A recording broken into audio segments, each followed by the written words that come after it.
Hi everybody, welcome back to my channel. Today I'm going to just introduce you a little bit to how I got started on the fitness thing. Usually most people at my age, they're just sitting around watching TV, but I had something happen to me that really spurred me on with this. I'm going to read my Medium article so I don't forget some of the details. I have a lot in it, and it's be very important for you to listen to. But by the way, before I forget, please subscribe to my channel. I think a lot of people are not subscribing, and I'm feeling kind of lonely. So if you get a chance, please do so. Okay, anyway, this is the story that I wrote, and it's called How I Survived a Devastating Injury and Managed to Lose Fat and Gain Muscle at 80. Now, this was a little while ago, because I'm 81 now. All right.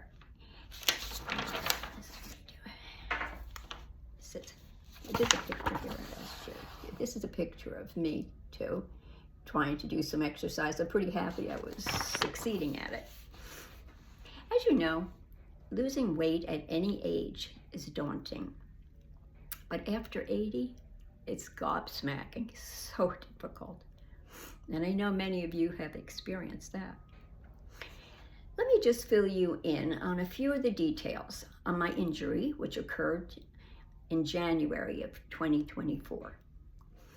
There I was, just unsuspecting me, happily anticipating my day's activities, just trotting down the stairs, hands full of useless crap, when the ringing of the phone diverted my attention. Wow, with hurricane force, my legs went out from under me and I landed on my back mid-landing. A high velocity fall, the doctor called it. Expletive, I called it. Surgery was required to repair my fractured tibia. That's the knee for the uninitiated. Fortunately, I said to myself, I'm at the top of my game right now, so my recovery won't take long. Little did I know what I was in for. I was not allowed to be weight-bearing for around 4 months after that accident. Consequently, I was using a wheelchair and walker for what seemed like forever. Of course, my worst fears were realized in that my other muscles were deteriorating as they were not being used. As soon as I was clear to be weight-bearing, I threw myself into action and started any exercise program that I was able to manage. Naturally, I gained weight as well, since all I wanted to do in the wheelchair days was stuff my face with comfort food, lots of cakes, cookies, potato chips. I knew I had to do something to lose weight and strengthen those impacted muscles and do it quickly before things got any worse. My first step was to read a lot of books about dieting and maintaining muscle or building muscle.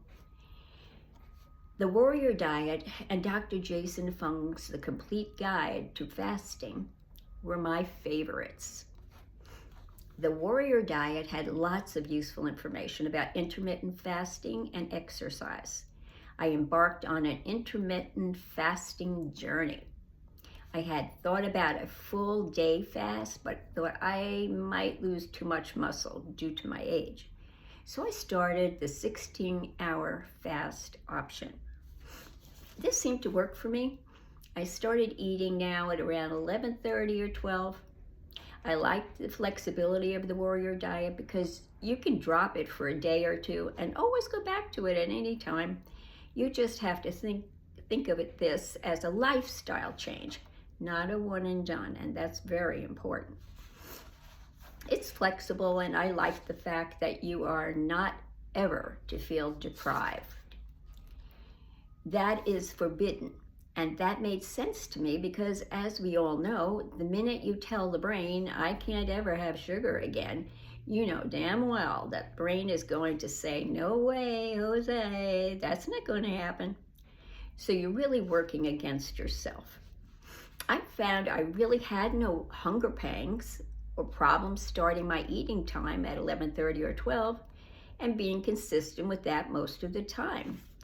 Eating became more psychological need than a physical one. The body has a wonderful way of reprogramming itself. I wasn't hungry at all, really.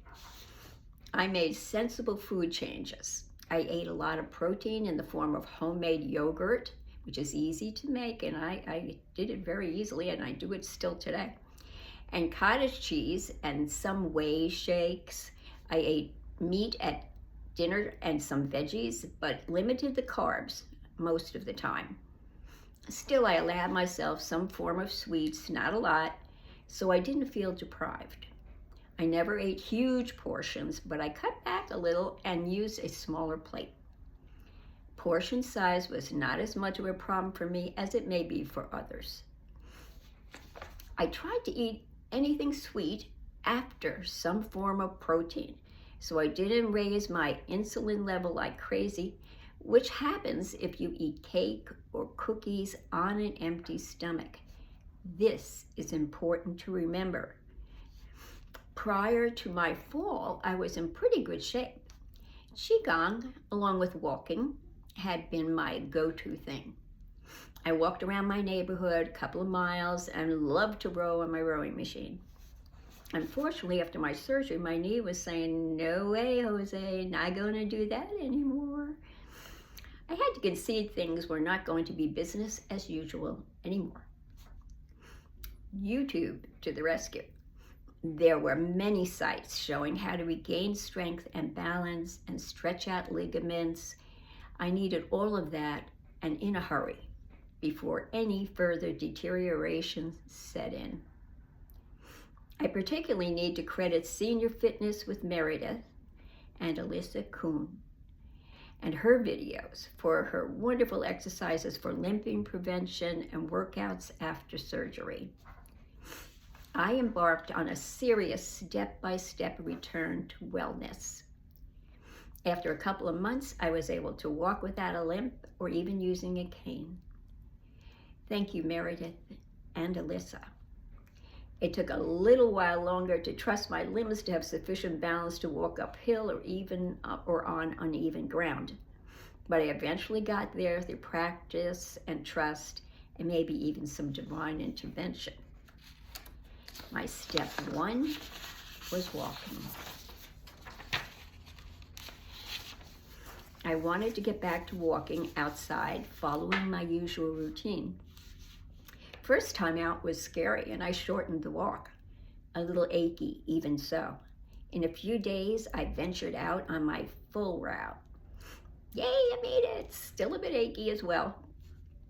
But step two was Nordic walking. I bought a set of Nordic walking poles from Amazon and set out to use them on my next go-round. These were originally intended for cross-country skiing, but they can also be used to give support to an injured leg, and I found this really helpful.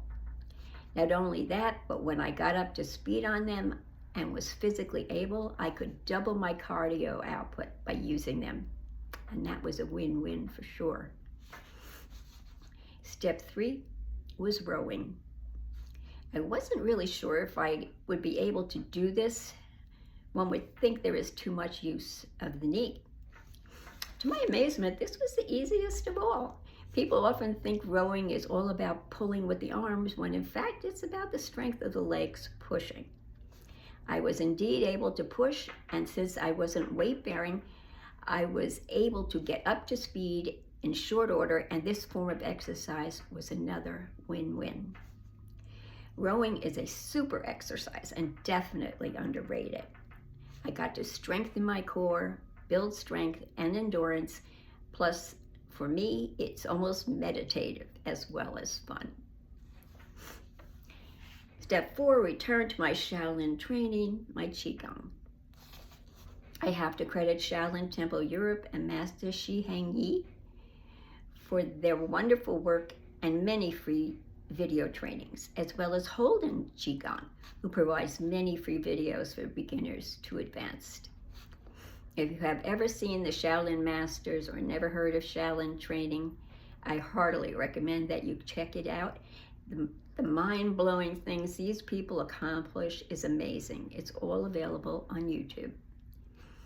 I have gotten back about 80% of my prior abilities with regard to the Shaolin training, and I hope to be 100% at some time in the future.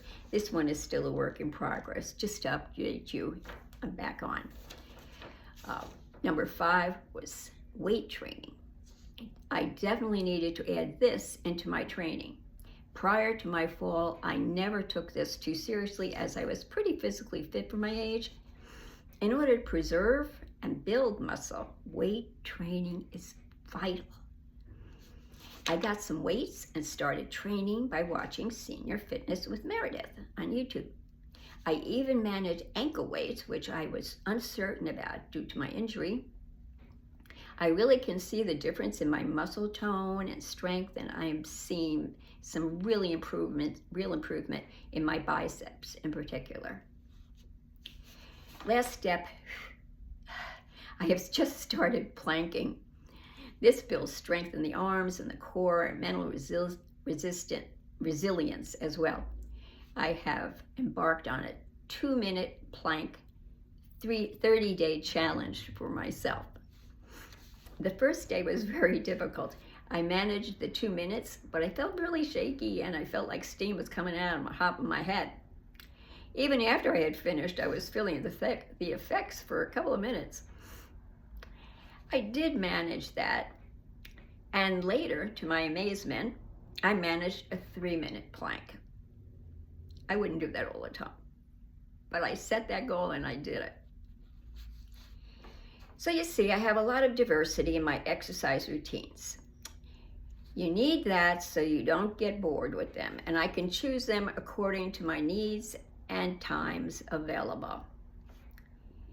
Just to update you from this article, I have now lost 25 pounds. I feel strong and healthy and no muscle loss.